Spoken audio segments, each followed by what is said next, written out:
मोर पंख की यह 20 अद्भुत जानकारी शायद ही आपको कोई बताएगा। नमस्कार दोस्तों, आज हम आपको मोर पंख की कुछ ऐसी खूबियां बताएंगे जिन्हें जानने के बाद आप इसे घर लाए बिना रह नहीं पाओगे। दोस्तों, पुरानी कथाओं में मोर पंख का विशेष महत्व है। मोर पंख को भगवान श्री कृष्ण के मुकुट पर स्थान मिला है, तो वही इंद्रदेव भी मोर पंख के सिंहासन पर बैठा करते थे। पुराने समय में ऋषियों मुनियों द्वारा लिखने के लिए भी मोर पंख का इस्तेमाल किया जाता था।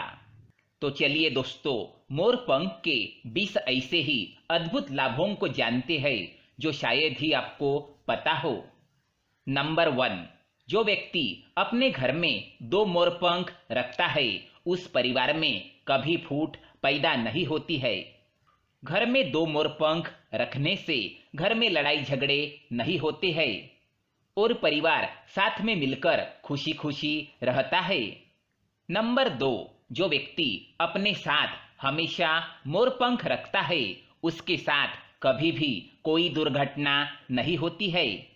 मोर पंख सदैव अपने पास रखने से आपका भाग्य प्रबल हो जाता है और किसी भी दुर्घटना का भाग आप नहीं बनते हो।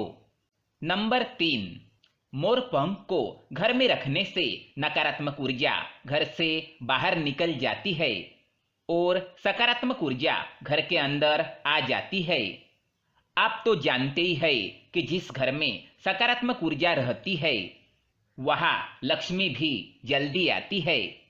नंबर 4, यदि आपका बच्चा पढ़ाई में कमजोर है या उसका पढ़ाई लिखाई में मन नहीं लगता है तो आप उसके स्कूल बैग में एक मोर पंख रख दे।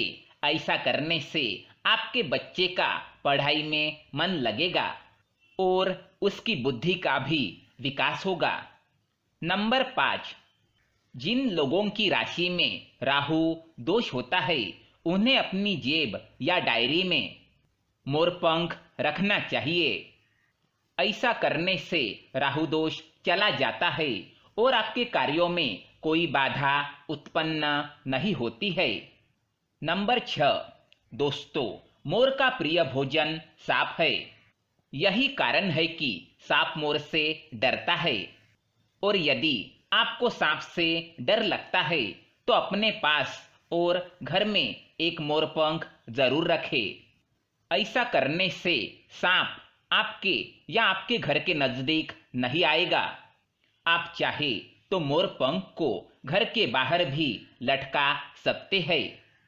नंबर 7, दोस्तों, मोर पंख को सिर पर रखने से विद्या लाभ होता है तथा जिन व्यक्ति की बुद्धि कमजोर होती है वो भी बुद्धिमान हो जाते हैं। आप चाहे तो मोर पंख को अपनी टोपी पर लगाकर घर में कुछ घंटे सिर पर पहन सकते हैं।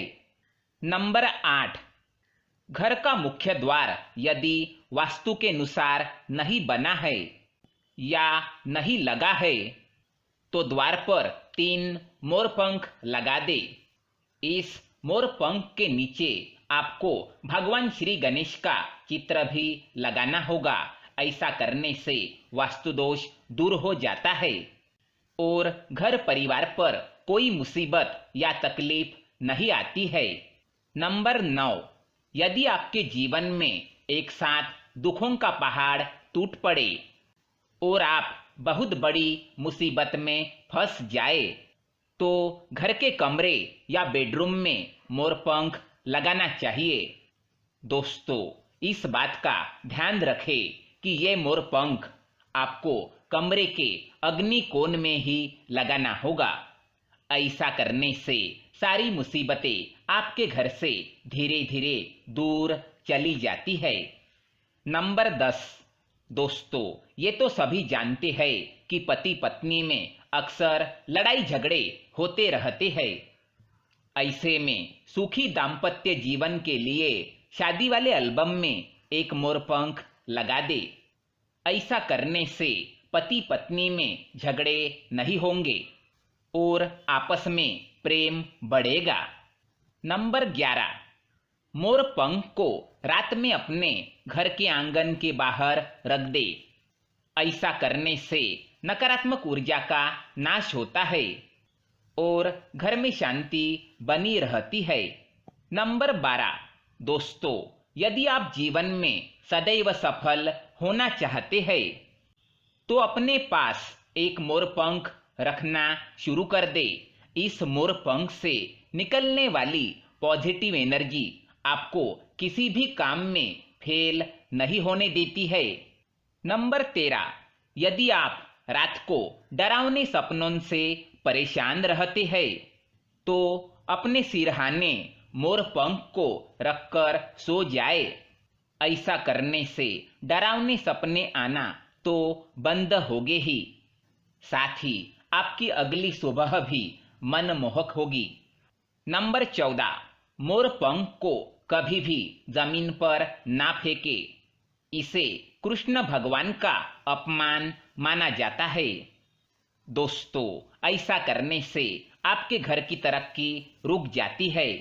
साथ ही इस बात का भी ध्यान रखें कि आप मोरपंख को कभी लात ना मारे, वरना आपके साथ कोई अनर्थ हो सकता है। नंबर 15, यदि कोई व्यक्ति अपनी मर्जी से खुशी खुशी मोरपंख देता है तो आपके जीवन के सफलता के सारे रास्ते खुल जाते हैं। बस इस बात का ध्यान रखें कि आपको उनसे ये मोरपंख मुंह से नहीं मांगना है, उन्हें ये आपको अपनी स्वेच्छा से देना होगा, तभी आपको इसका लाभ मिलेगा। नंबर 16, पुरानी मान्यताओं के अनुसार मोरपंख मोर के मरने या उससे झड़ने के बाद ही सदा जीवित रहता है। यही कारण है कि इसका असर इतना प्रभावशाली होता है। नंबर 17, दोस्तों, आप जब भी किसी मोरपंख को खरीदते हैं तो उसे शुभ मुहूर्त देखकर ही खरीदना चाहिए। अशुभ मुहूर्त पर खरीदा गया मोरपंख लाभ नहीं देता है। नंबर 18, घर के दक्षिण पूर्वी कोने में मोरपंख लगाने से घर में हमेशा बरकत बनी रहती है। ऐसे घर में कभी भी धन की कमी नहीं होती है। नंबर 19, आप जब भी कोई मोरपंख खरीदे तो दोस्तों इस बात का विशेष ध्यान रखें कि वह कहीं से भी टूटा ना हो। ऐसा मोरपंख पास में रखना अशुभ माना जाता है, इसलिए हमेशा साबुत और सही हालत वाला मोरपंख ही लाए। नंबर 20, दोस्तों, मोरपंख को घर में लाने से पूर्व भगवान श्री कृष्ण का नाम जरूर ले। ऐसा करने से घर में समृद्धि आती है और सारे रुके कार्य भी समय पर पूरे हो जाते हैं। दोस्तों, वीडियो पसंद आए तो लाइक करें, साथ ही अपने दोस्तों के साथ भी शेयर करें और चैनल को सब्सक्राइब करें। धन्यवाद।